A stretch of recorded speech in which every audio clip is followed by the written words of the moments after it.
Section 3, Kingdoms and Trading States of East Africa. What influence did religion and trade have on the development of this region? By the end of the section, the things that you can do is explain how religion influenced the development of Axum and Ethiopia, understand how trade affected the city-states of East Africa, and then describe the economy of Great Zimbabwe. Key terms, people and places: Ibn Battuta, complex, Swahili. So if we look at Axum, Axum you can see is located right here on the map. It really grew because of its great location for trade. It's right on the Red Sea and the Gulf of Aden, so it is controlling the trade that comes from the Mediterranean Sea through the Red Sea and then into the Indian Ocean. It is located very closely to the Arabian Peninsula, and it's located not very far from Nubia and Egypt, and we've talked about what important places those are and the wealth of trade that's located there.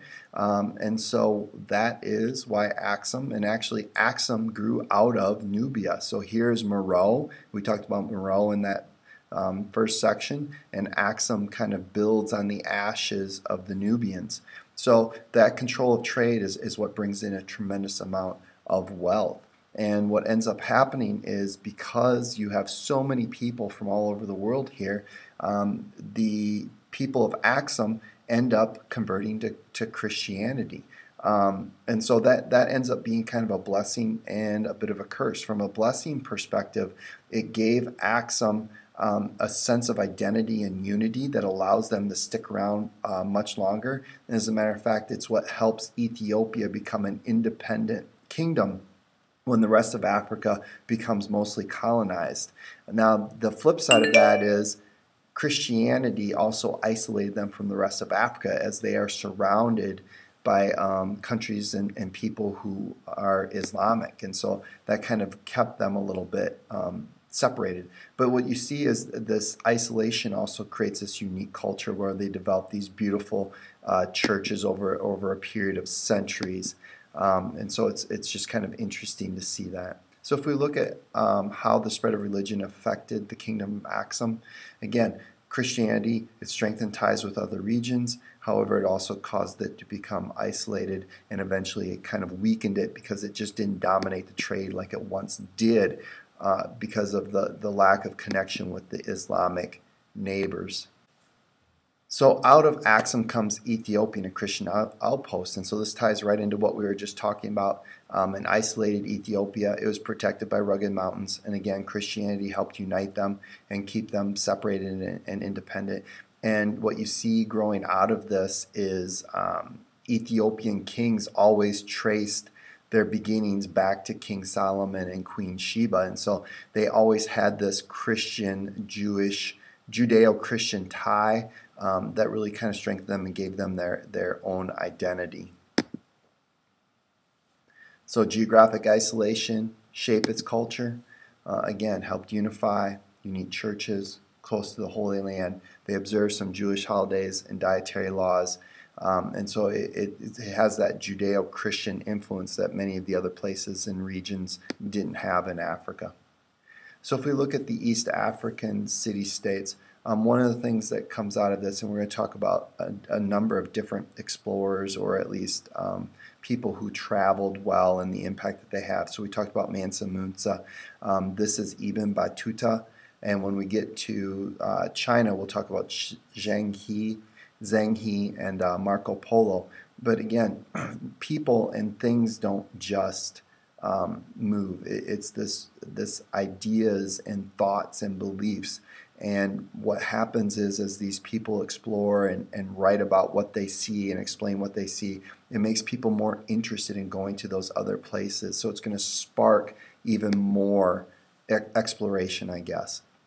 So if we look at these East African city-states, we're looking here at not just Axum, but Mogadishu, Manda, Zilwa, Sofala, Madagascar. So there's all of these places, Zanzibar, where because they're located along the coast and you have those monsoon winds, there's a great deal of trade between India and Indonesia, in this part of Africa.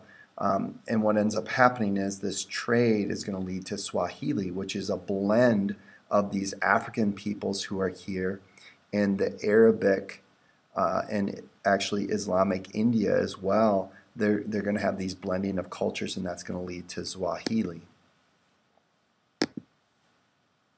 So how did trade influence the city-states of Africa? Trade centers flourished. These strong city-states emerged because of this controlled trade. And probably most importantly is this part of Africa is a blend of African and Arabic cultures and languages. So if we look at Great Zimbabwe, inland capital of trade, don't know a whole lot about it. This place was kind of in ruins after the Europeans kind of start arriving, so we don't know a ton about it, but the artifacts and architecture really tell us this is a pretty powerful kingdom at one point in time. Controlled an awful lot of gold trade. You see them having artifacts from as far away as China and India, and so they really had a pretty robust trading network. More than likely they grew too big, and then at the same time they're growing too big, the gold started to dry up a little bit and trade declined. And then once you don't have that wealth coming in and out, it makes it really hard for anyone to kind of control and hold on to that kingdom. So that's kind of that ongoing theme that we've been talking about. All of these places controlled trade, and as long as you controlled trade and had trade, they were thriving. And once that left, they weren't able to thrive or expand very much. And so one of the other things too that comes out of this is that these empires, whether it be Eastern Africa or Western Africa or Zimbabwe, they had a tremendous culture, a thriving culture. And even though Europeans didn't get to see it because they were gone before the Europeans arrived, it existed and it was there. And so this impression that Africa was dark and backwards and barbarous and really hadn't done anything really cool, that just simply wasn't the fact. It's just those things were gone and done by the time Europe started to revive. So Africa had gone through their heyday when the Europeans are just starting to emerge during their heyday. How did the ruins of Great Zimbabwe reflect the capital's former prosperity? Shows connection with China, India, all over the place. So that really made them very powerful through all this trade.